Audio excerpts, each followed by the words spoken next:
Hey guys, ready to rumble. Okay, maybe that's just cold. Ladies and gentlemen. Pipe down. Hello. I am the cat this evening. Okay, so this is what they asked us for. So this is cartoon curriculum. So basically, I'm going to be using my discipline, which is sociology, to look at cartoons and how they've kind of come about and evolved and things have changed. And basically sticking with Disney just because there are so many cartoons out there that I would need like full courses to be able to do. I could do like TV series and then you've got the international versus the like the Western and yeah, all the rest. But basically before we start getting into the actual cartoons, I just wanted to give a little bit of an intro about what are children and the idea that cartoons aimed at children actually only came about because children became a thing as a like as an actual category. Childhood became something separate to the rest of our adult life. So in sort of the medieval kind of pre-industrial time, children were actually just considered little adults. They were, which kind of helps explain why it was kind of okay for them to be workers, because people didn't actually think of them as something separate to adults. They were just little versions, and it was just a matter of getting to full size. There were definitely cases where like parents did have some kind of care for the children, and there was definitely mourning about the loss of a child. And the knowledge that you obviously have to teach them things, but it wasn't necessarily translated as like a particular period of development as we kind of think of it now. So part of the changes has been that came about was from both a understanding of biology and psychology as well as social aspects. So with the Enlightenment coming along, we started to get notions of sort of logic and thought and understanding, and the idea that the way that we've been going about, we started having sort of our interaction between like ourselves and nature became a little bit both further divided and also a little bit more blurred. So you had sort of Darwinian evolution. So you started getting the ideas of progress and of stages of development that were across species and sort of throughout history. And then people started to take a bit more notice of the changes happening within the human species and started to notice the changes. And so we've got that like whole ape changing like image that we have now, which we've all seen, and we've all seen the joke on it where we all end up back at like the computer and we're kind of heading backwards.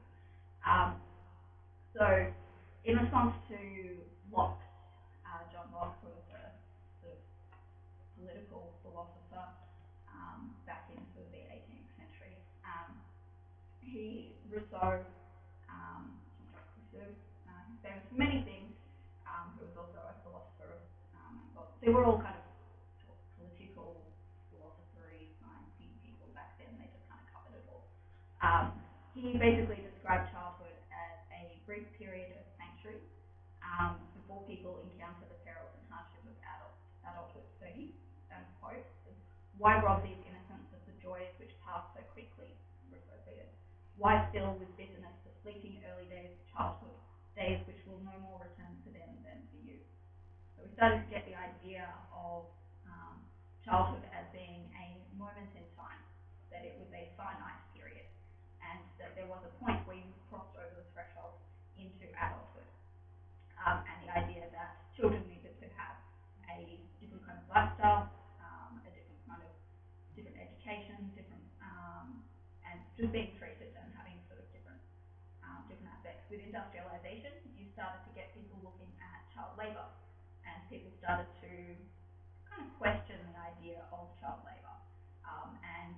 started getting into the law aspects and the rights of children as separate to the rights of adults, which we can see is furthered nowadays, where we've actually got like children's courts adults, like versus the sort of general penal system for the rest of us. So it's now gotten to the point where so that we used to go from little adults to adults, then we went from like children to adults, then we kind of added in teens in about sort of the 60s, I think it was about when teens came about, and then we've now kind of broken it down. We've got babies, toddlers, children, preteens, early teens, mid-teens, late teens, young adults, tweens, adults. We've started to increasingly segmentize to the point where you kind of have like about a 2-3 year period, which starts getting like, as a distinct period, which is partly to do with notions of biological change and development, and notions of psychological development, and the fact that we reach certain points when there's certain important stages for learning language, and there's important stages for like developing muscle growth and for all these whole bunch of the things. So basically you kind of have to take the idea of cartoons as we've got them now is actually just purely and the reason that they only started doing sort of cartoon movies with Snow White, which I'll look at in a moment, being the earliest full feature animation that Disney did in the 1930s, only came about because of modernity.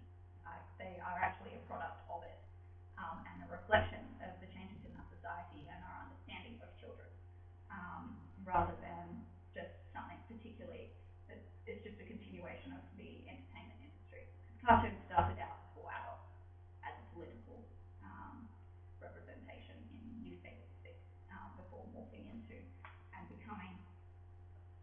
and being sort of dumbed down, as people kind of call them, and sort of started being critiqued as something just purely for children, which we've seen now, like over the last kind of 20 years, it's kind of come back, and we're starting to get adult cartoons like Archer and Futurama, and some of the stuff in those like and Simpsons. I've gone back over and watched some of the early ones that I watched as a kid. My God, the the sexual, not even innuendo, just in your face, like sexuality and racism and stereotypes and stuff. It's all there, but as a kid, you're just like, look at the people moving. They don't have the same number of fingers. And it's only when you get older that you go, wow, like, okay. So next. So an early start into cartoons came from fables and basically religion as a key. So it was ideas of like vanity and thrift and evil, and there was definitely a strong thing about sort of women having sort of being representatives of evil and kind of taking men down. Eve poisons the world with the apple. We can never go back to our pure selves. They had it right in those days. Back when women had power. When we didn't have to wear clothes. That too. Yeah. Good on. Yeah. I'm quite happy not imagining this audience without clothes. You don't have to imagine. He's an adult. So there were also like ideas of like men owning property and being the worker, and sort of that. All of these kind of ideas are very strongly represented in the Bible and through religious teachings, which made their way across into fables. I don't know too much about the fables, so I'm not really going to go into it because although they make up the majority of the early movies, so we will go into them. But and then stuff like black is associated with death and evil, so it's that mourning and sort of negativity kind of ideas. the other lessons, so like there's very clear lessons, which are more strongly related to religion and very closely aligned with the like 10 commandments of don't kill, don't covet thy neighbor, that kind of stuff, and a lot more strongly. Other lessons in fables, particularly, are more a reflection of society's values, and what we refer to as like social norms. So just as very brief things for social norms, just being the idea that is at current understood as the standard practice in society. And it doesn't necessarily need to be overt. Quite a lot of the time, and more often than not, it is actually sort of an overt, subconscious understanding of the norm. So it's just getting up, like people get upset at things and you kind of ask them why. And it's purely because we've got a standard protocol. A really simple example is one that I actually did with someone in the audience today, named Andrew, where it was the idea of a conversation.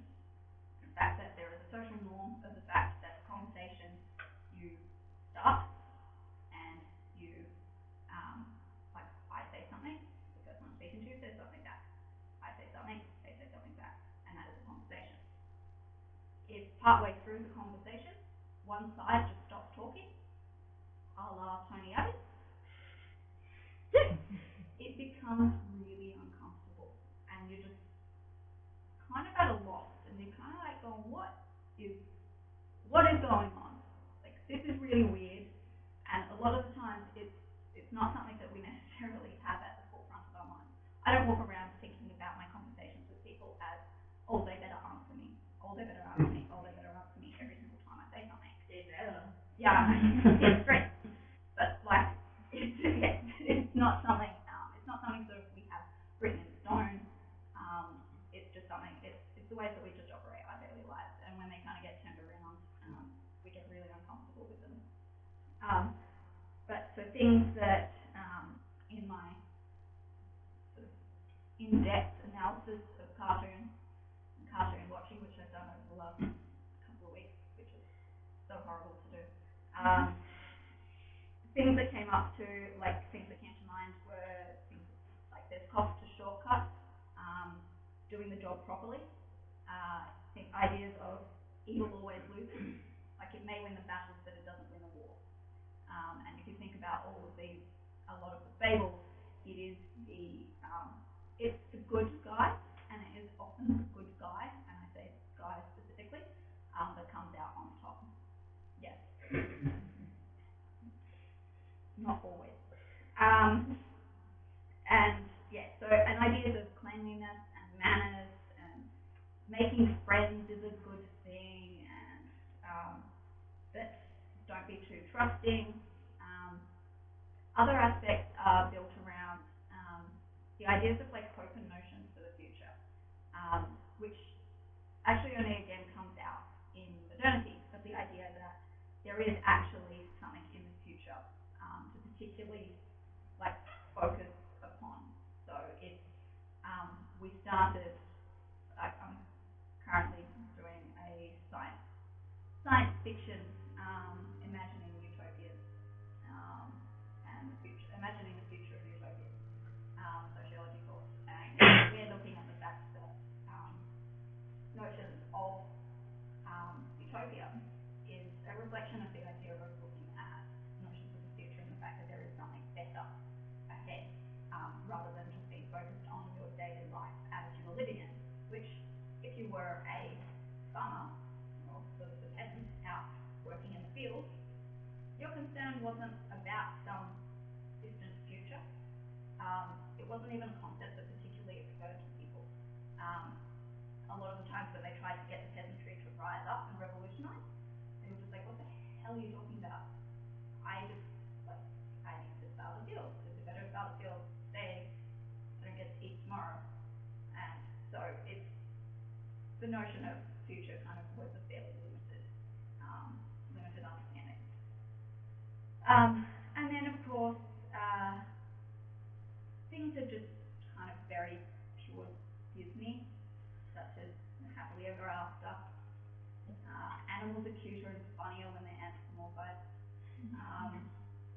who wants an animal that actually acts like an animal.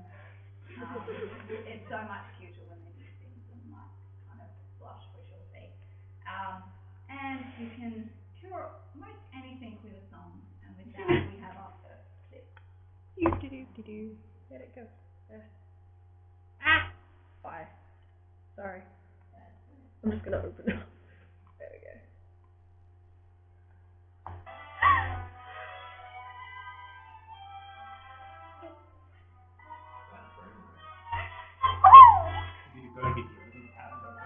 Yeah. I might just open up some of these one at a time. I won't hurt you. I'm awfully sorry. I didn't mean to frighten you. But you don't know what I've been through. And all because I was afraid. I'm so ashamed of the fuss I made. What do you do when things go wrong? Oh, sing a song.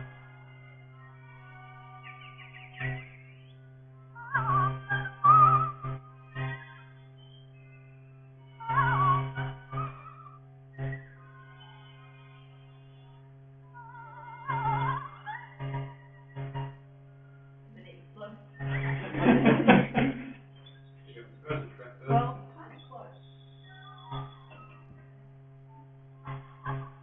See?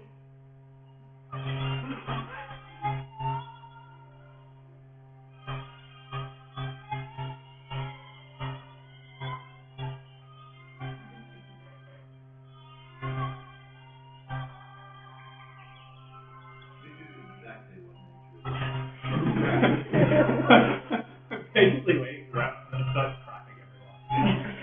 In my head, I'm thinking about which one of those ones of those animals would be killing each other. They do actually accurately only put in animals that don't have sort of predator-prey relationship.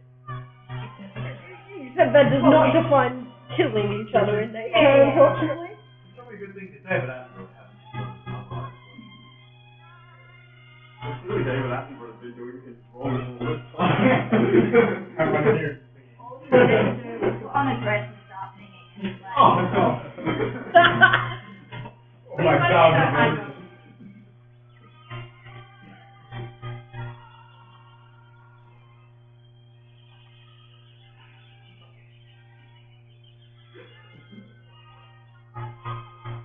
Oh, good. I got it. Yay! that was so cute. I know. So part of like showing that was you can clearly see how cartoons have kind of changed. This was, so as I said before, this is the first Disney animation feature movie being Snow White, which was 1937. So quite a while ago now. And we've clearly come a long way. But it still has a lot of the, when we get through to some of the more recent movies, still has a lot of the stuff in it. It's still got the female having her Prince Charming save her, which has become one of the kind of classic cartoon movie kind of storylines, tropes, as Zach introduced us to a few weeks ago.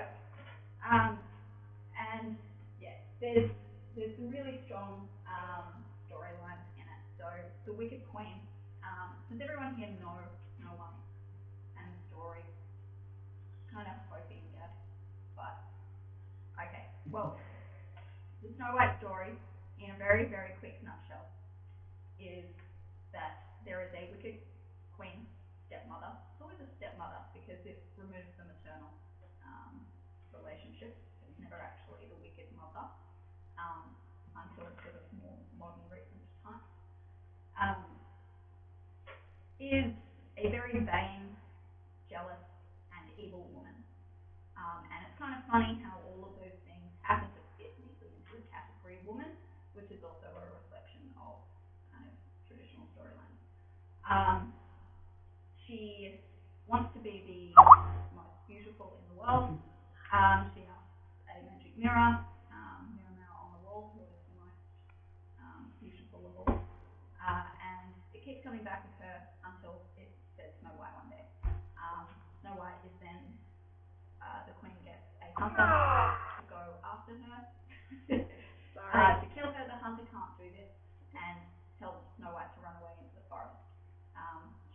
forest. She comes into the house with 7 little men who sit on the floor. They're miners. Hi ho, hi ho. And then basically the wicked queen comes and finds her. She disguises herself, which is also another story of like that evil comes in many guises, and that you can't just trust on the basis of the face of it. And also that you shouldn't be too trusting of people. It's like if an old woman comes around looking all miserly and needing help, don't help her. Old women. Yeah. If you've seen the newer version, Snow White and the Huntsman, it's just like what you described, but with way more exploders. They really Michael Bay that What I one. really hate is people keep on forgetting the corset and tiara, which is such a, when you look at the original Snow White story, it is such a major part. But, yeah, let me stop now. That's okay. Yeah, no, it's, yeah, she definitely has the stuff in. The waist sizes of Disney female characters is kind of concerning. It's about half the normal size. I was actually in one of the, I was watching Sword in Stone, and it literally actually goes like that. Like, not even. Wait, that's not a realistic body image? It's a redefining of the term Kind hour. of idea. Yeah, it is. It's Yeah. an hourglass figure with a modern assistant. Abstract. Yeah, it's so accurate. But yeah, so she's, and then, yeah, the queen comes around, she has her evil apple, like the apple has been dipped in poison. Snow White takes a bite, and she falls into what's called the sleeping death. The dwarves, thinking that she is so beautiful still in death. So there's the irony there that beauty is her curse, because it gets her kicked out by the evil stepmother with the queen. It is what saves her in the end, though, because the dwarves don't want to bury her. They want to be able to still view her, so they put her into a glass coffin. Yes, the whole Super creepy. Yeah. Put it like that. Yeah, no, like it kind of, I'm pretty sure, realistically, after a couple of days, she's not going to be looking too good. Yeah. And What after. if she's been looked after by 12 necrophiles? No. 7. Yeah. Gosh, that's the point people argue. It's not that. I'm so serious. It is kind of wrong. And it's only it's after a few years that the prince comes and finds her. Yeah. I missed that bit. And he kisses that? I mean, Yeah. And then. So a hell of a wedding. And then he gives her true love first kiss. By a man you know that even knew. You just kind of Wow. But the round guy who opened the coffin. I like to imagine he kissed her, that's sort of resting from the worst case of morning mouth. Yeah, that's what I was thinking. Brushed her teeth in 3 years. Yes. I've been stone cold for 3 years, so there's nothing wrong with that. Well, she'd be bones with a bit of flesh left on it. Not much. Not 3 years is enough to get those. Well, okay, so it depends on the environment you're in. If you're in Egypt, she would be bones with a bit of flesh. If you were in Northern Ireland, she would be she'd be bones, but they'd be going places.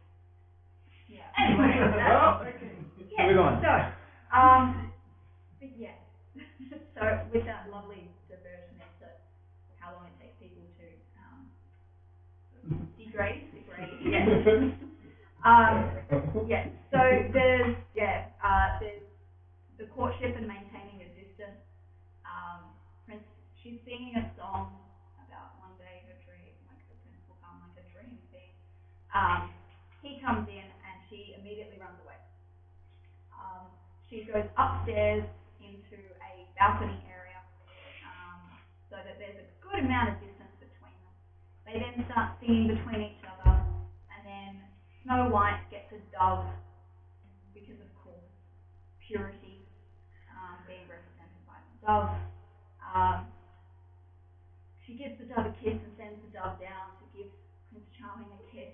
The dove blushes, showing that there is something to be embarrassed about here. It's something that shouldn't quite be happening. And then the dove flies away. And that's the only interaction that they have before Prince Charming comes and rescues her. With a kiss. Wait, then wouldn't that make it the second kiss? No, I don't think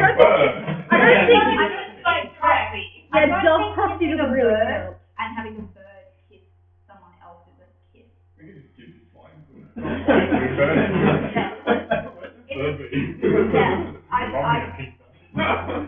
As a practice, I'd highly not recommend it.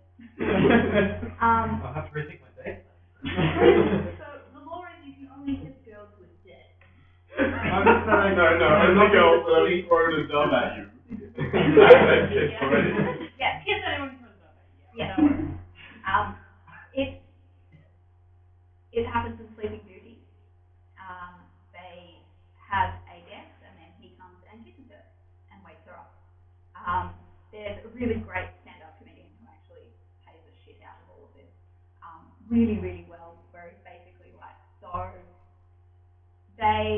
it's okay for men to come along and just kiss women who are basically dead, and wake them up without their permission, just, it's fine. There's a woman lying there who's unconscious. It's perfectly okay in these cartoons for them to come along and kiss. It sends a really good message. It sends a really Also, there's a real version of those fairy tale babies. Yeah. What he did wrong is he didn't open with CPR. You need to do the compressions first before you give the kids one. Yeah. I can imagine that. You No, won't you did rescue breath first. Last thing you remember is a really bad tasting apple. You wake up with 6 broken ribs and a weird dude standing there. It's better than Aurora's original tale. Yeah, the original tale. Happy. Yeah. So, and then there's things like the apple is the thing that's the reference to death, which is kind of going back to the whole apple in the Garden of Eden, and the fact that the apple is an evil fruit, and that if you bite from it, it causes all kind of crap. So it's like there's a lot of really small bits and pieces in there. One of the best is the fact that men need to wash, and they need to be taught how to do this. Yes. It's true. It is sadly true. What's the best thing that happens to you in the shower? In the tub? Have to wash where it doesn't go. Sorry, guys. Ain't no disgrace. Just plug your sleeves and get them in place. Then put the water and rub it on your face. Go boom. Pick up the soap. Now don't play up. Bring up the linen. When you've done that,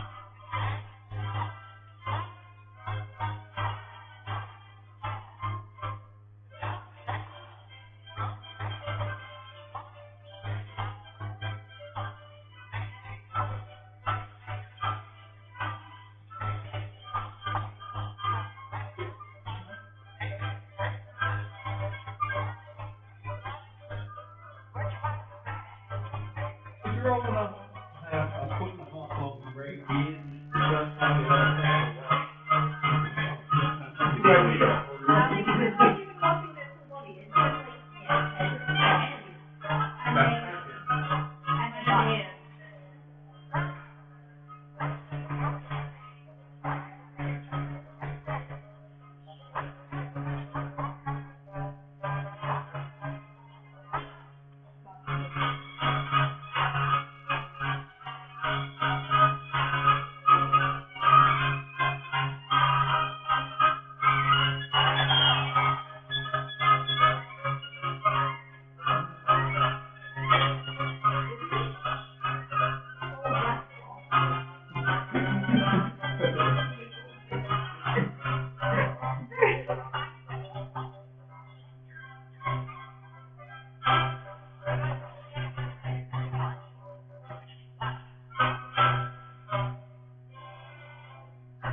That's enough. Okay.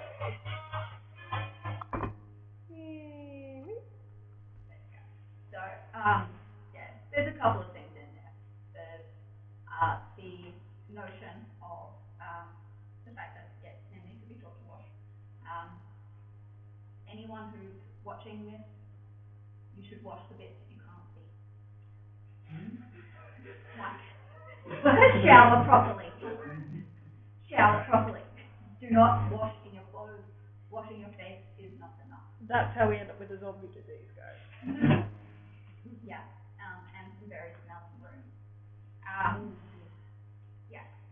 There's also like the idea. It's also got the fact that Rumpy is teasing them because they're being made to be feminine and maybe being made to wash, and they'll be dressing up in pink ribbons and perfumes. Like, God forbid. One of the worst things that you can be as a male is female. So doing anything that women do is the worst thing ever. So it's all kind of in there, as well as one of the things which I often find with these films is that when you kind of take a step back from it, there's sort of the meta thing of that starting to teach kids about the ideas of planning, and it also relies upon start showing the ideas that if you're not talking to someone directly, they don't necessarily know exactly what you're doing. So it starts getting into certain levels of understanding about how the world works, and how to go about things. So some of that can actually be quite interesting to watch. And then of course at the very end they end up, Snow White ends up leaving off with Prince Charming, and they go to a castle which is literally in the sky. It's the most, yeah. That is some magical bacon you'd be bringing home. I really want to check that crib out, but it's just a really clear thing of like this is heaven and salvation, finding the one that you can go off and be with, happily ever after, and have kids and sort of live in squalor at the times that they live in. No, he's a prince. Fine. They actually like historically they lived in squalor. Oh yeah. They ate slightly more. They ate better food. Still some squalor. Well, if you're sleeping Winterfell. if you're sleeping in the gross rushes that you like eat off. Well, in fairness, they actually got to live in a castle on a cloud, so they weren't just dreaming of it like Cosette and Mulan. Yeah. It was a musical reference.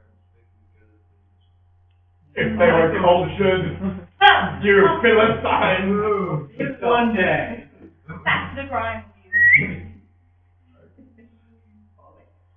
Okay, so now going to fast forward to Cinderella. Okay, so Cinderella. One of the things I particularly love about this movie is the cat is actually named Lucifer. It's actually the cat itself. Rose by any other name. And at the end, the cat is actually demonstrated. He's chased out of the window by a dog, and he falls. And there's a scene where he is falling to the ground, and you're kind of going, that seems too high for a cat to survive. I remember watching that as a kid, being horrified, because a lot of the stuff in the movies actually seems to show that, in a lot of these stuff, it actually seems to show that it's okay to be mean to someone as long as they're the evil one. Like, it's okay to kill them as long as they were doing bad things in the first place. It's one of the more worrying things about some of these films is that if you think about it, it's like all the way through.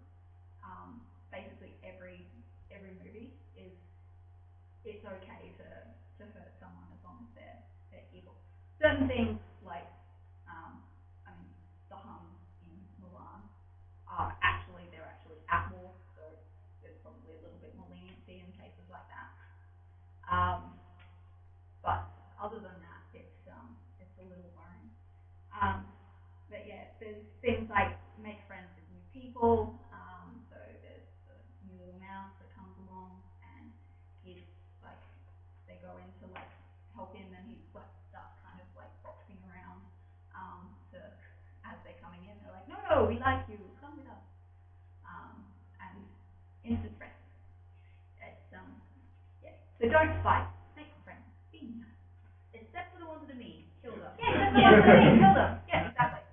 Does the cat actually do anything mean, or is it just because it's called Lucifer that we... No, he doesn't.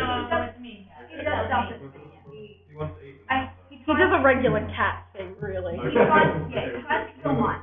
Right. Yeah. Why are you trying to survive? He does also jump around in soot and like goes into the soot and jumps around on the floor that Cinderella has just spent hours mopping. So Regular cat thing again. So It's just what cats do. I feel that's death sentence worthy. pretty much. Yeah. It is your my mom. Am I right? Yeah.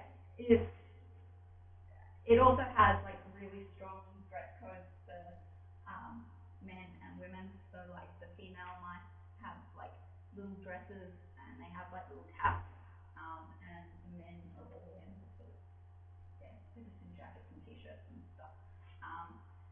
And there's a few things in there about work and thrift and appropriate practices, which is one of my favorite things. So. Great movie show. Poor Cinderella. Every time she finds it, that's the time when baby gets Cinderella.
There's a lot of healing to this. It's terrifying.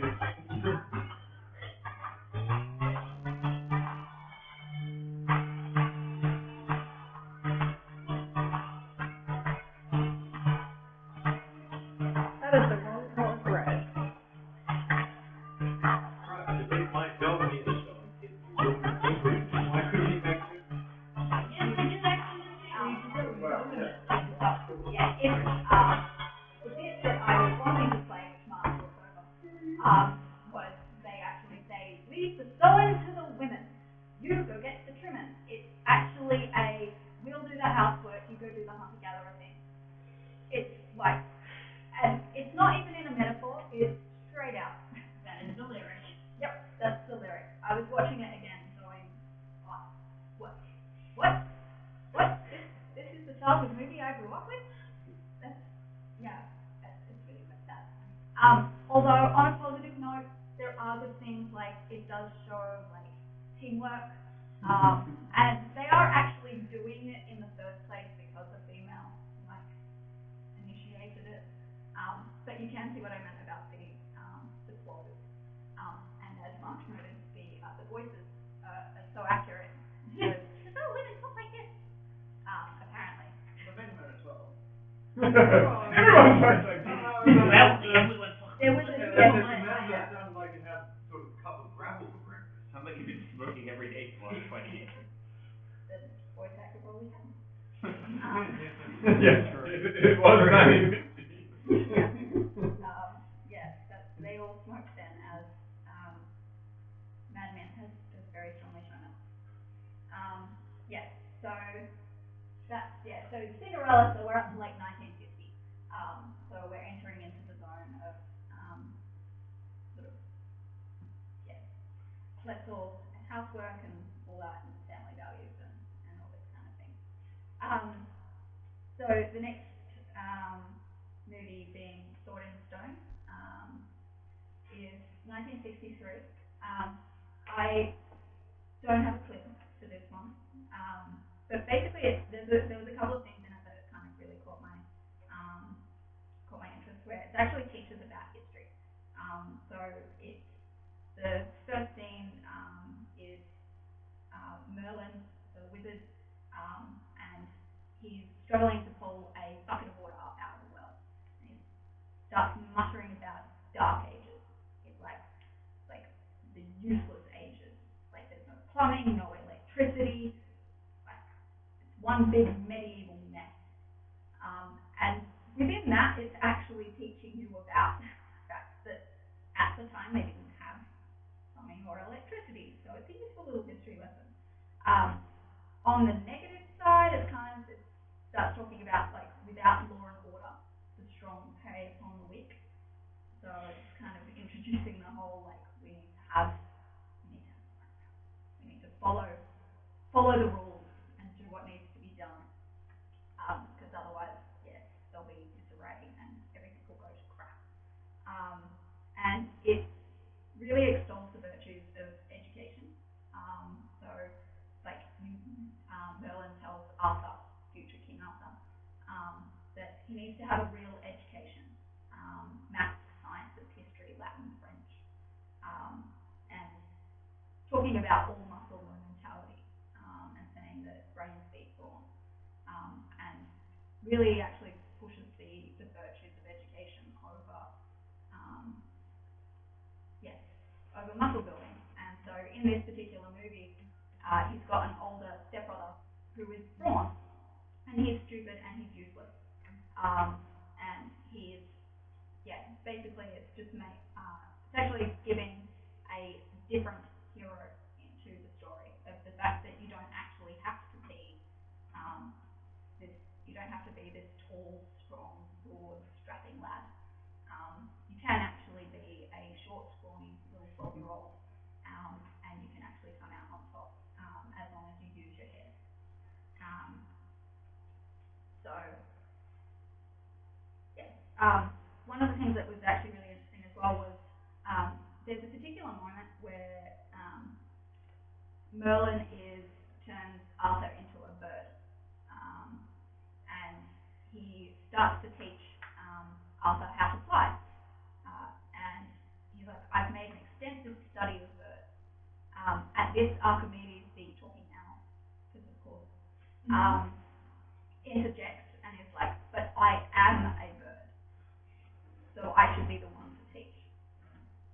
Which actually speaks quite a lot, and is kind of an initial method of going into the fact that just because you've studied something doesn't mean you understand it. You're understanding it as an outsider, which starts going into some of the like racial and feminist kind of theories, which were basically kicking off at this particular time. And so, even though it's a small thing in the movie, in a very small moment, it's one that struck me as something that would only be of the time, even if it was like this little inadvertent thing. And happily ends on 20th century, one big modern mess. You can have it. So they were quite negative about where society was sitting at that particular time in this particular movie for some reason. To be fair, they were kind of in the middle of the Cold War. So in America, they were probably a little bit, they're in a bit of a negative space, shall we say. Lots of bad England enjoyed making movies. Yes, this is true. England makes a lot of people unhappy, including England.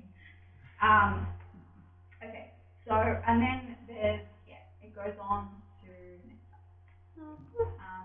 then we move on to like Robin Hood in 1973, which is basically just bringing one of the kind of fable stories, kind of one of the stories out that, which is a lot of what Disney does with their movies and cartoons, and so it's, but again, you've got the clear female, male, but they do also have one of my favorite things where the hen, who's the minder, like the nanny for the female fox, goes into battle with a big bunch of like rhinos, and it's just so fabulous. And if you haven't seen this movie, I recommend watching it.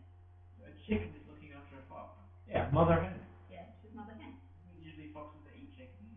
Yeah, in the world of Does that look like a fox? They do rarely wear What colour is it? well, like okay, so in the Disney movie Robin Hood, Robin Hood is a fox. What's the friend? The Friar bear. Well, Friar Tuck is a like Yeah. he's like a man mole, like kind of combination. Yeah. But yeah, Robin Hood's best friend is like a bear. The king is a lion. I mean, that's just No, like Richard's to Richard's tiger. line. Yeah. So that one's going off like I that. will say. Oh, yeah, right. Yeah. And it does make sense for Robin Hood to actually be a fox on the basis that he would kind of fly and kind of lived in the forest and was hunted. But I prefer one to do like a cuttlefish or squid or Very fun. That would be underwater. Or if it wasn't. No, very if it short. wasn't, it would be a very Well, short you can movie. solve that problem by making him Cthulhu. Well, I'm pretty sure they would be able to invoke Disney physics to make that happen. Like, as Robin Hood gives money to, like, his best, like, he's got this family that he helps out and they're rabbits. So he's not Robin the Hood. I've been waiting on that. So then, it's the whole animal, predator, prey, nature, reality kind of thing kind of goes out the window with Disney movies. A lot of Disney movies there's a lot of reality thrown in there as entertainment, and there's a lot of reality that's thrown out for entertainment. So we'll pick and choose. To be fair, it's really frustrating at times because as much as I can analyze these and be like, there's so much horribleness in them, I still love them.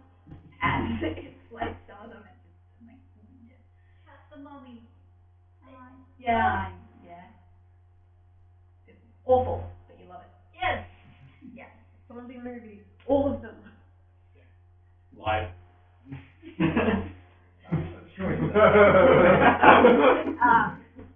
Okay, and then skipping forward a couple of decades, we go to Beauty and the Beast. And so it's the traditional story of the inner beauty versus the outer. The fact that he then becomes a beautiful outer. But he has an inner beauty as well. Yeah, I know.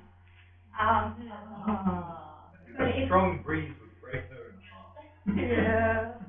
I think standing up in that Yeah. would break her in half. I'm pretty sure her entire hand is the same size as my thumb. Dude, her own boobs would break her in half. Her head. To be fair, it's kind of down, and sort of the period of dress that they're in. It is actually not uncommon for women to have actually had that size waist, and to achieve this, they actually broke ribs, and they've actually shown photos of, and they've done X-rays of women where their ribs were actually got crossed over. Because of continued corsetry. Or if they started early enough, you just don't get those ribs articulating to the spine. You end up with floating ribs. So it's the chest version of foot binding, and it's fine. Basically, yeah. Well, I don't think anyone's saying it's fine. Yes,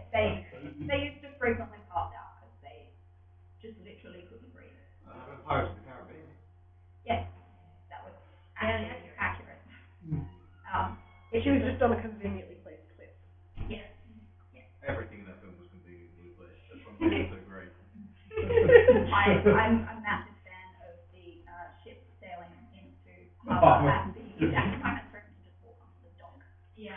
Sorry, just thinking. Like, you would have stopped by now. Like, you would have stopped what is going on. Also, like, that's a really deep. Johnny Depp does what he wants. As shown by the entire fourth movie. And so he should. Yes. I project your reality and substitute my own. Exactly. It's just a perception. But yeah, but Beauty and the Beast was, as much as there are sort of the traditional gender issues and some of the old storylines, there are a couple of moments where it's like, so for me personally growing up, and I've spoken with other like female friends, that Belle was one of the few that we actually, that some of the girls actually aligned with and actually had as a heroine that we could actually have something in common and actually look up to, because she continuously read, and she was intelligent, and at a particular point she chooses who she wants to marry. So You just sing for us, Mark. it's not that bad. Probably busy. I'm sorry. What do you Bill's gonna get the surprise of her life, huh, Gaston? Yep, this is her lucky I day. do apologize for the spoilers, guys. I'd like to thank you all for coming to my wedding. First, we better go in there and propose to the girls. Oh,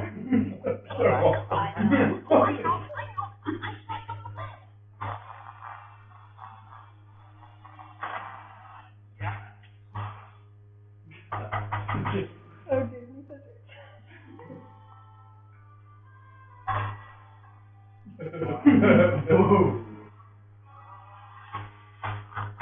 Tom, what a pleasant surprise. Isn't that fun? I'm just full of surprises. You know, there's another girl in town who would love to be your sister. This is the day. This is the day your dreams come true. What do you know about my dreams, Gaston?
So there's a couple of things.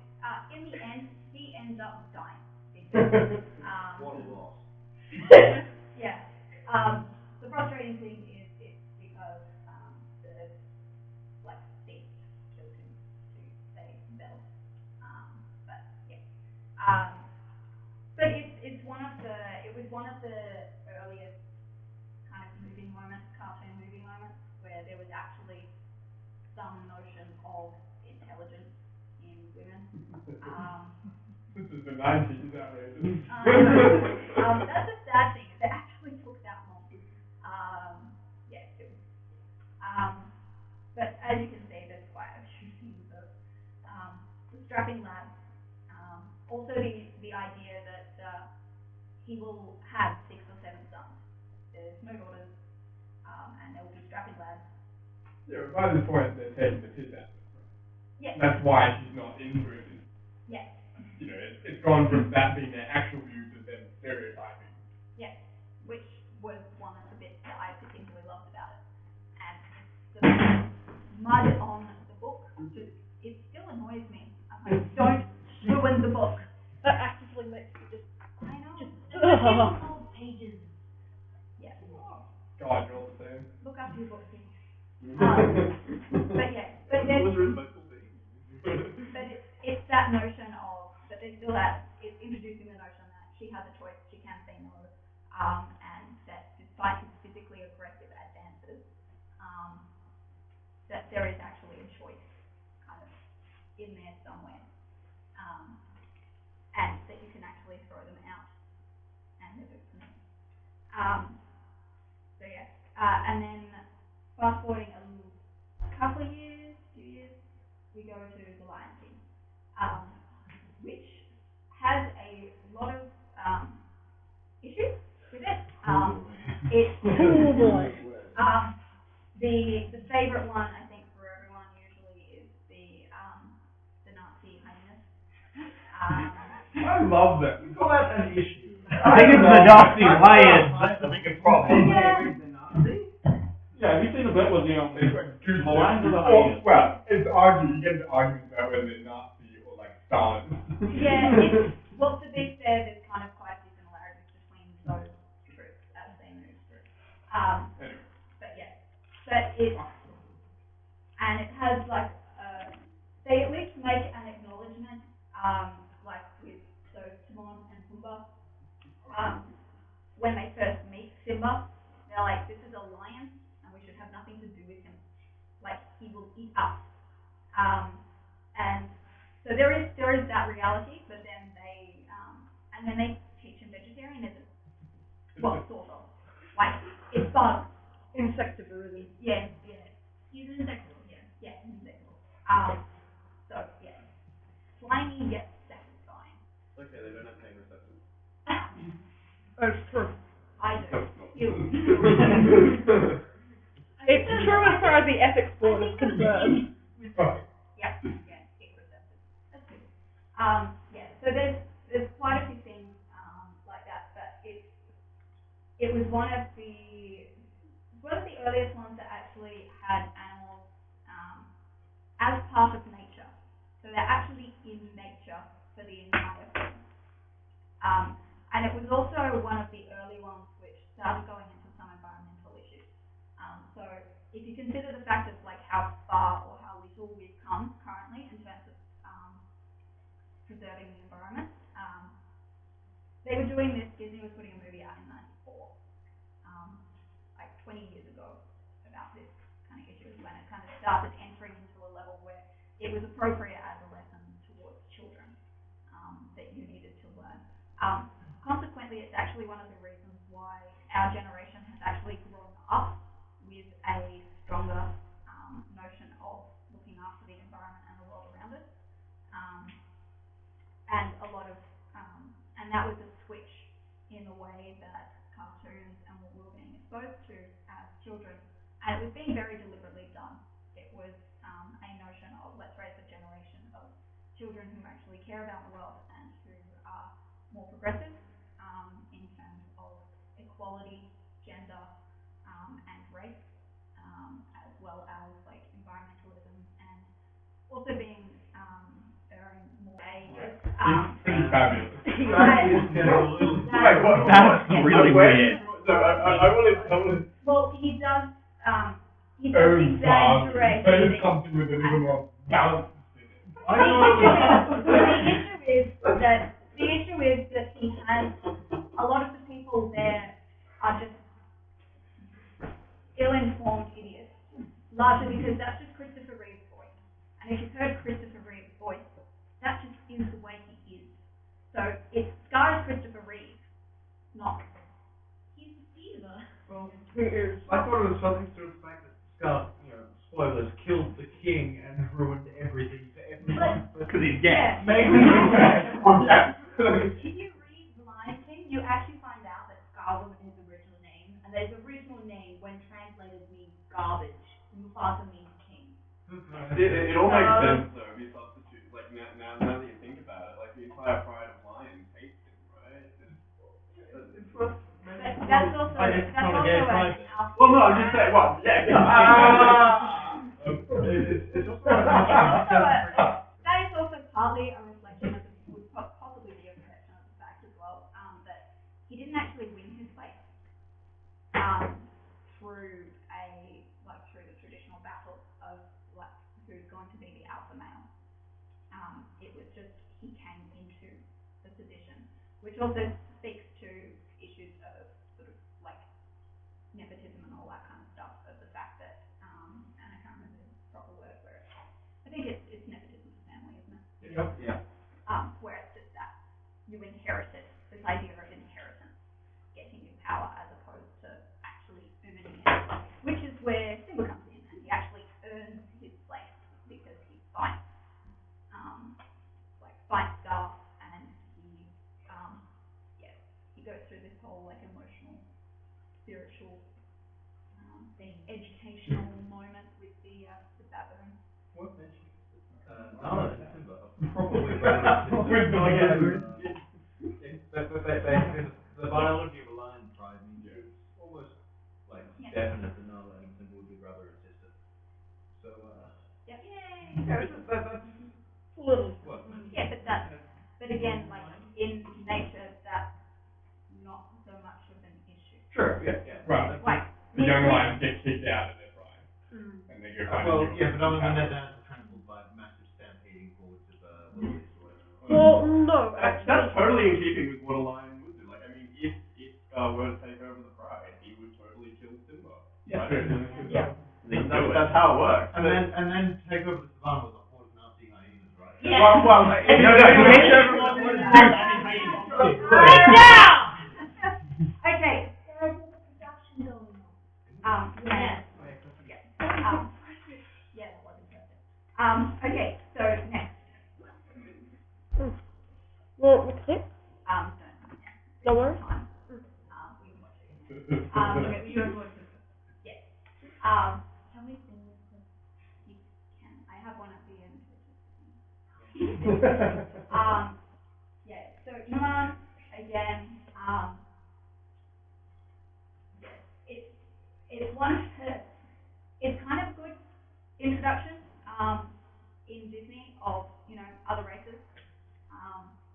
That you don't have to introduce color into characters. You don't have to make them animals.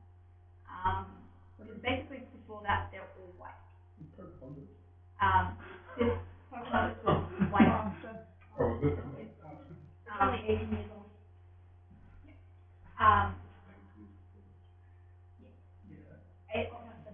Either way, it's like they were within a couple of years of each other. One of the issues that they did with both of those, both Pocahontas and Mulan, is that they turned they twisted the actual story. So Mulan is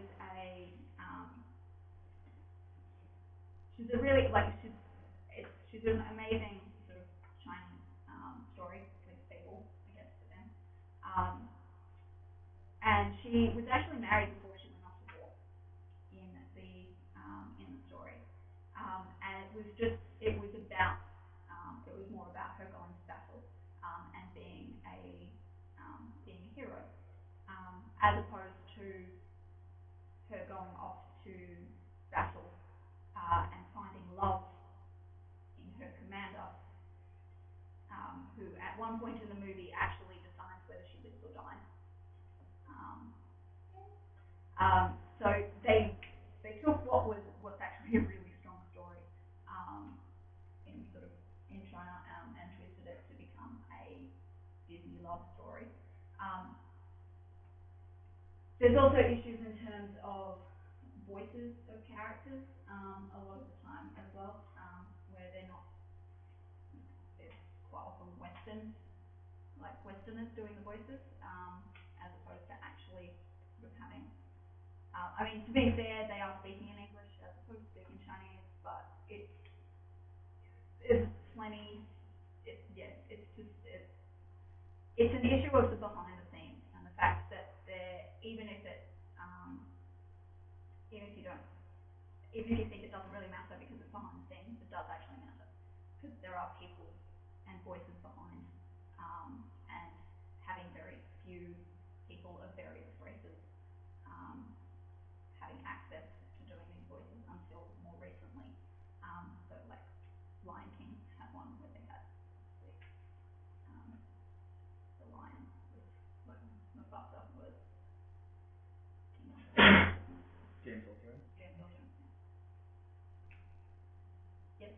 Well, I think jumping back to your thing about it becoming a story of sort of her finding love and her commander, I think it maybe feels a little like simplification since the entire story is an exploration of gender roles and masculinity, and the whole point is that basically everyone is, oh, you know, the moral is that she's basically like the one competent person in the film. Let's be honest.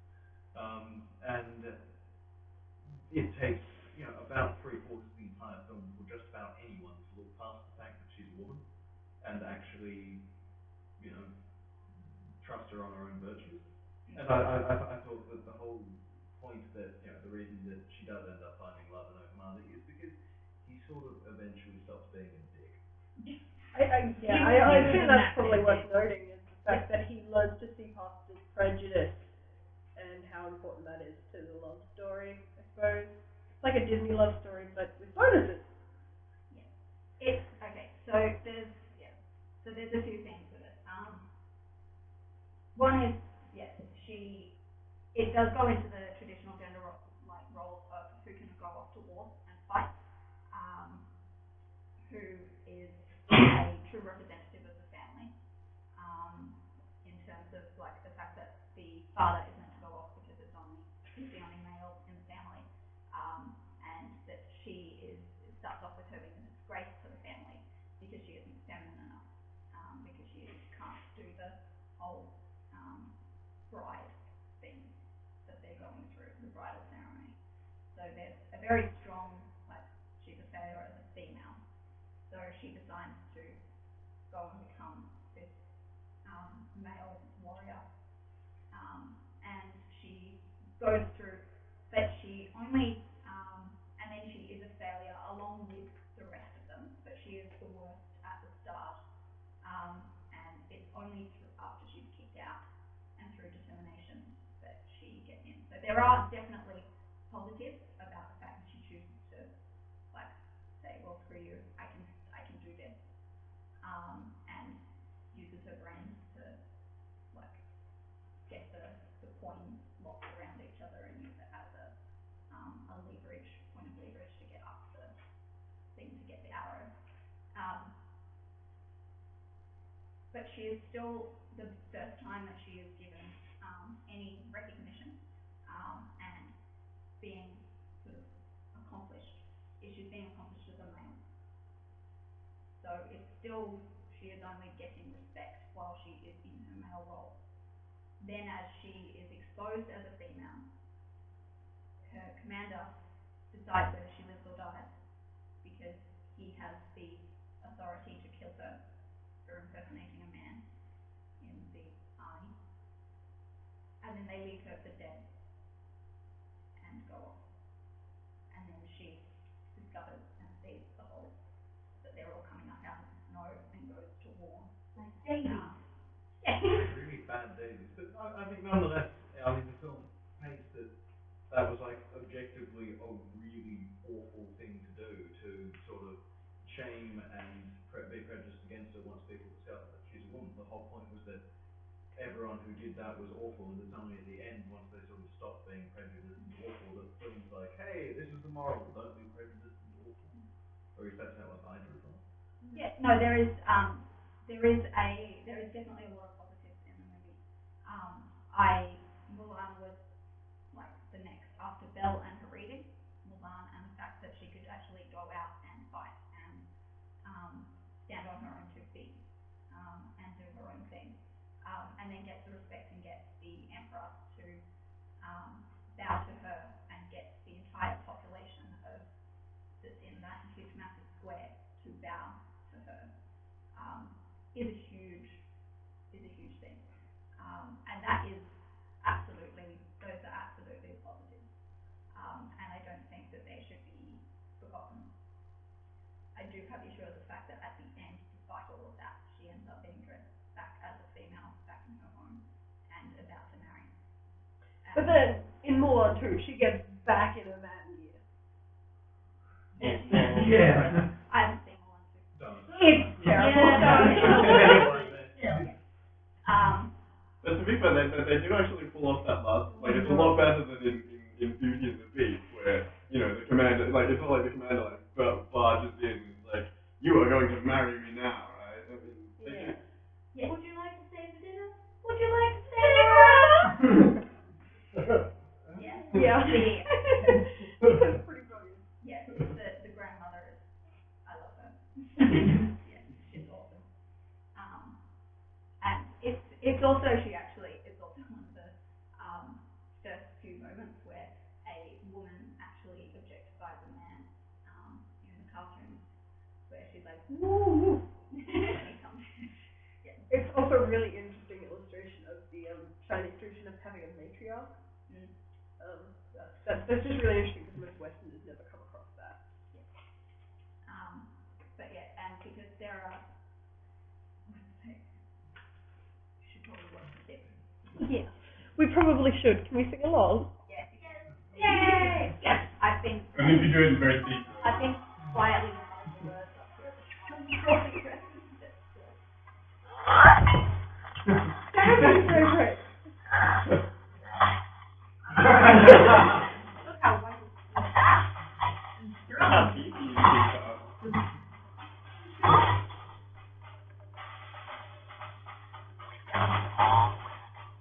Anyone else just Yes.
what it off. You can dodge a flaming wrench, you can dodge the hug.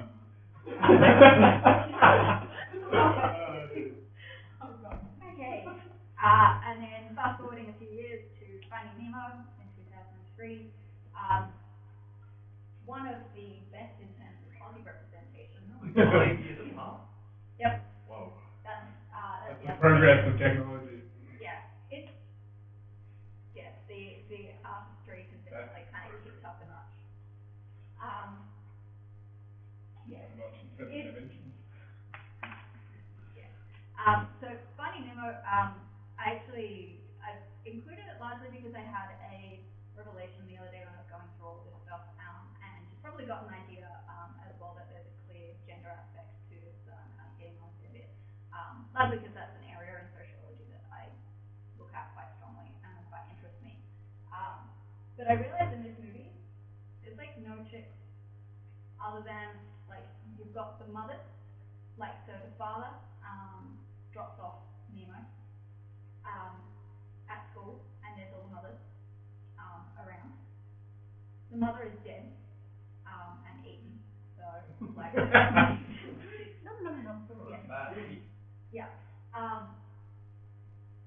And then like the teachers, there's like maybe like I think there's like one or two female characters in like the school friends at the very beginning.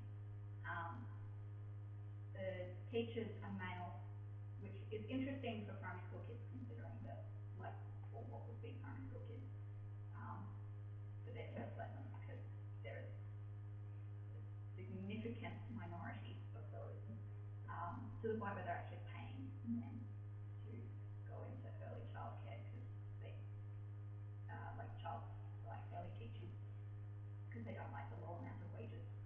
Not enough of them. Mind you, no one likes a low amount of wages. Yeah, Especially for that type of job. but yeah. So and then they jump, and then throughout all of it, and then you've basically got Dory, who is one of the most lovable and adorable like characters, and I love Ellen's voice for it. Like she's just so brilliant. But she's Wait, that's Ellen? I didn't Ellen know that. DeGeneres. What? yeah, it's Ellen DeGeneres. Blue and a fish. She's got an amazing makeup person. She was normal on TV, but she's actually a fish. But she's you kind of have to say fairly like she's stupid because of bad memory, but she's still kind of considered fairly incompetent throughout. Except that she does remember the address at the end, which gets them to going to Australia. And then the only other one is like there's the starfish, like the turtles are all dudes. Like I love those little dudes, but like They're all dudes. they're all dudes. And then other than that, there's the female starfish in the tank, and then you've got the evil girl that's the like the niece or whatever it is at the dentist who kills all fish. Like, yeah, and that's it. But that is it. Like you've got the male pelican, and then presumably there's female pelicans in amongst the pelicans, and there's presumably female seagulls in amongst the mine. But yeah. It's also worth pointing out that biologically speaking, Nero's dad would have turned into a girl in the absence of the mother. It's the hormonal thing that fish like to do. Just to point out. That's what fish don't talk. No, but it happens over a course of a few weeks. He would have just turned into a chick and continued what he was doing, looking after the baby. Yeah, but it would have been a slightly harder thing to turn into a Disney film. I think that's a challenge that Pixar could Break meet, down. you know? Yeah. Do transgender representation. In 2003? A great challenge to have like a mother travel across the world to find her missing No. child. To have your father turn into a mother in a 2003 film aimed at 8-year-olds. Yeah, it might be pushing things. Yeah. But talking clownfish. Yeah, that's yeah. See, I love that. Talking clownfish is actually totally fine.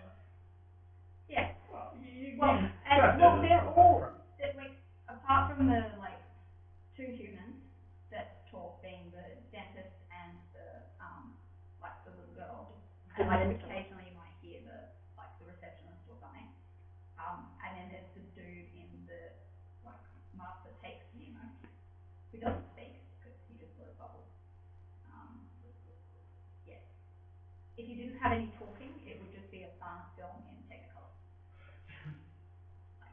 Really good graphics, but no sound. Yeah, I don't think you'd convince. I think that one would be pushing it more. Although they did do the art. Anyway, pushing forward to 2008, Wally. Which is pretty much the start of in Technicolor. Yeah, right. It's true. Good point. It's actually one of the that was a massive mind blank for me. It's actually one of my favorite things is the fact that I managed to, without sound, get them to somehow have emotions and sort of characteristics. Kind of, it's done with music and all sorts of things. And anthropomorphized beings. Yep.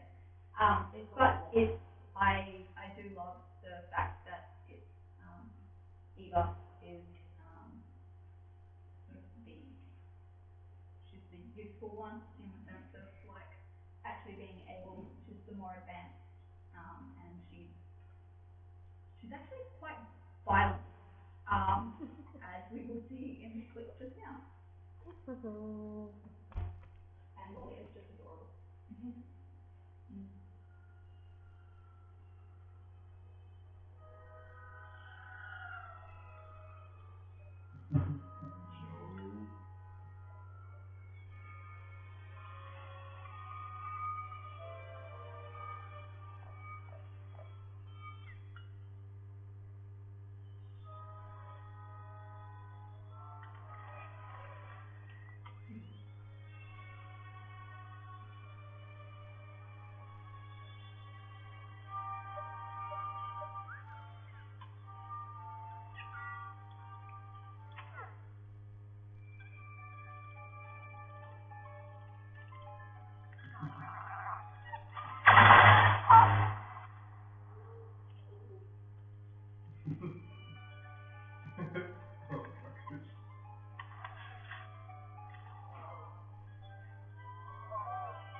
Wow. It's like a whole movie, but that was better. And Yeah. really fast. Productive television. Wally is, I love it. And it's also also very clearly a movie about concerns about the future, and how so we all end up obese, and just taking the easy road, by flying around in chairs and only having liquid food, which is So boring. actually a reality now. In a cup. I know. There's, Oh, Yeah. yeah. Yeah. Yep. The shipping. Oh god, Yep. what? I know. It's what it sounds like. Yeah. 6 years into the future, from Wally, we actually have people living on liquid diet. Okay. Yeah. It's I mean, as long as it works, I guess, but I kind of question it. I want to see some studies being done first. You're missing the point. Yep. It's like the blank slate as far as food is concerned. You can make it any single. You can have any flavor. When, you know, texture, The guy does talk about the fact that it then allows you to experience food when you go out to a restaurant a lot more, because it's a completely new experience. You just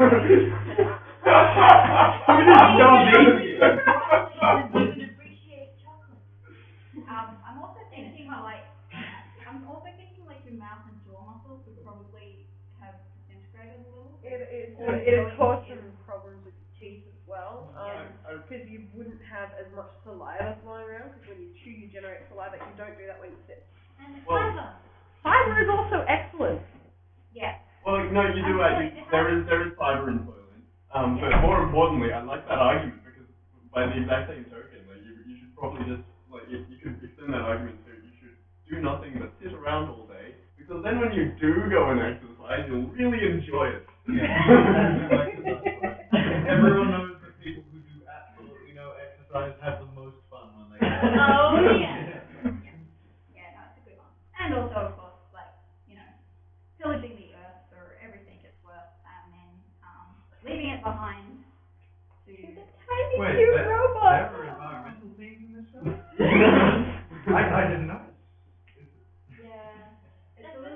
It's kind of a smack it in your face film in terms of the messages that it's giving. I think it was about time And we they needed one in cover a 2008. really, really cute romance. So wrapped up in that. Yeah. Very cute. Trying to put everything else. Look at her. Well, I think my favorite bit is when she gets stuck to the massive magnet and she can't get herself off, so she just fires the crap out of it to propel herself off, and then proceeds to fire all of the ships in the dry harbor.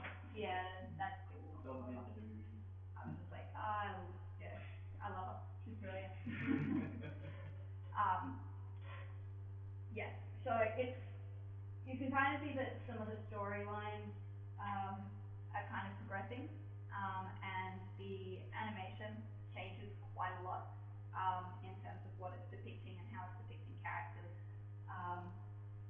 Because if you think back to Snow White and the with a smile and a song, blah, and then you've got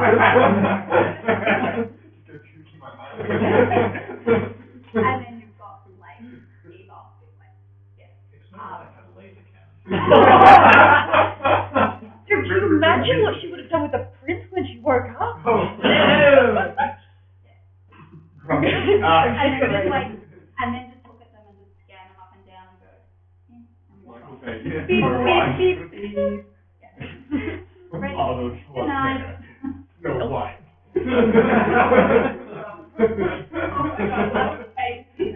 Mirror, mirror on the wall.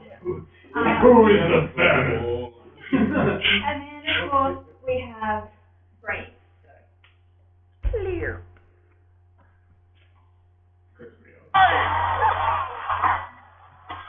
Arthur, to your mark! Aye, Arthur, to your mark! And may the lucky arrow find its target. That's a good frame. It is accurate.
That actually does happen on occasion. Really? Yeah. Not the splitting, but it will embed itself. Yeah. You know, it can split. It It's just won't like go not all the the way way down. It doesn't go all the way down, but you can have one arrow shoot. If you're gonna argue about it, you might play Yeah. The the Robin arrow. Hood Award. Yeah. It's actually But it's gonna hate it because that's like $20 arrows. Yeah, and the carbon fibers get into your skin and work their way under. Like you can do it, just cool. Yeah. Sorry. So Brave is quite an interesting one in the sense that it mixes a lot of like old fables in terms of like Scottish stories and stuff with the bear, and it's got some of the traditional Scottish music throughout, and singing actually in Gaelic at times. And then it's obviously Merida being the Carolyn McKee, like the protagonist in the film. She ends up just choosing her own way, and it's purely about her journey. And unlike Milan, despite a lot of the good stuff, it does still end with the relationship aspect. In Brave, it just ends up with she can choose when she wants.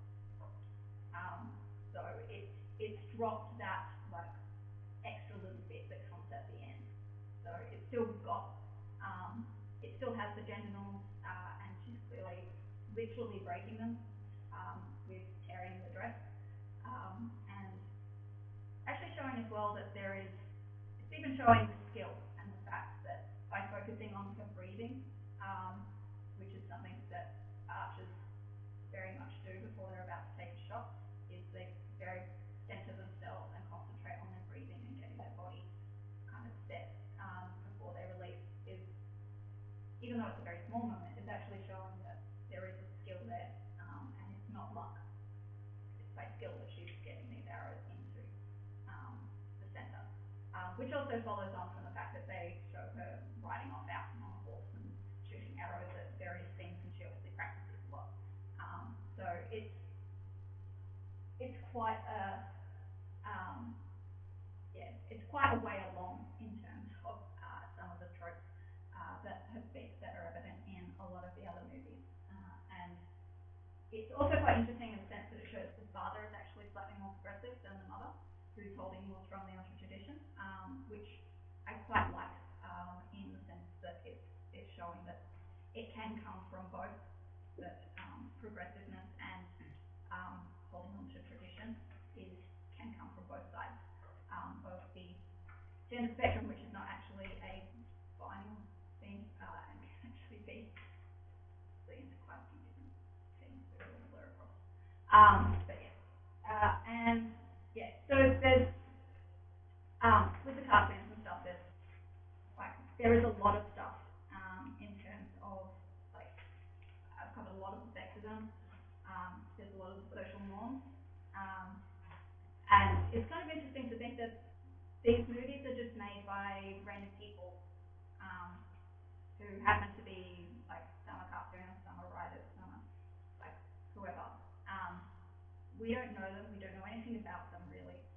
They're just kind of off out there, and they're having a really strong influence in the way that we're growing up, and what children see as they're growing up, and the ideas and stuff that they're being exposed to. And now that, as well, adults are seeing all these movies, and repeatedly, it's because they're making them a lot more accessible to an adult audience as well, because they recognise that parents will shoot themselves if they have to continually watch stuff like The Wiggles, as great as they are for kids. God. It's, and yeah, Teletubbies, there's a whole range of issues there. Yeah, so it's interesting that there's these people out there who are deciding what kind of norms and messages and lessons that we want to be getting across, and standards that we want to be setting. And quite often it's an interesting thing that these movies have actually been quite progressive at times, in terms of they're behind the times in the way that we are actually going about trying to enforce change, and sort of betterment, for whether it be equality, or sort of environmental or whatever else, or like living conditions, and particularly like class wars and things like that.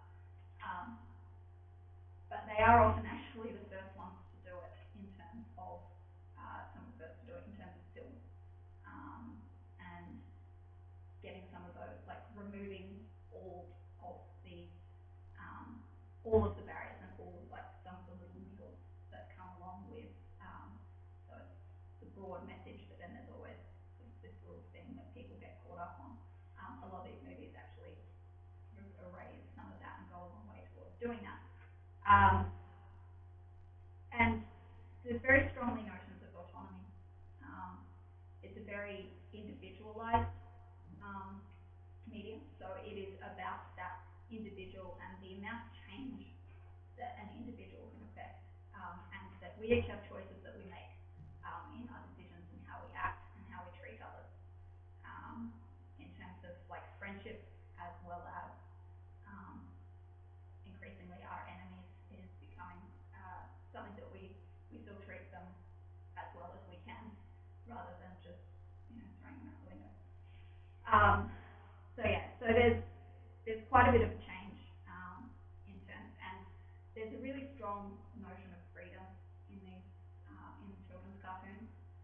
The idea to make your choices freely, not to have to bow down to other people's wishes, be they your parents or society's, and that, it's as corny as it is, it's that, like, you can achieve whatever you put your mind to, which is arguably a pretty important message to kind of get across to kids, as they're growing up. That idea that you can forge your own path. Like, you don't have to, if you reach a fork in the road, you don't necessarily have to go down like the fork. You can walk back the other way, or you can walk off and do some bush bashing because you happen to have a compass and a map with you, and, like, you know that both forks go in the wrong direction. So it's it's up to you. So and with that, I want to end on a particular clip. Oh. to cry. Master, I don't think you quite realize what you've got.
Yeah. What's the little thing dancing? Oh, That's Pikachu.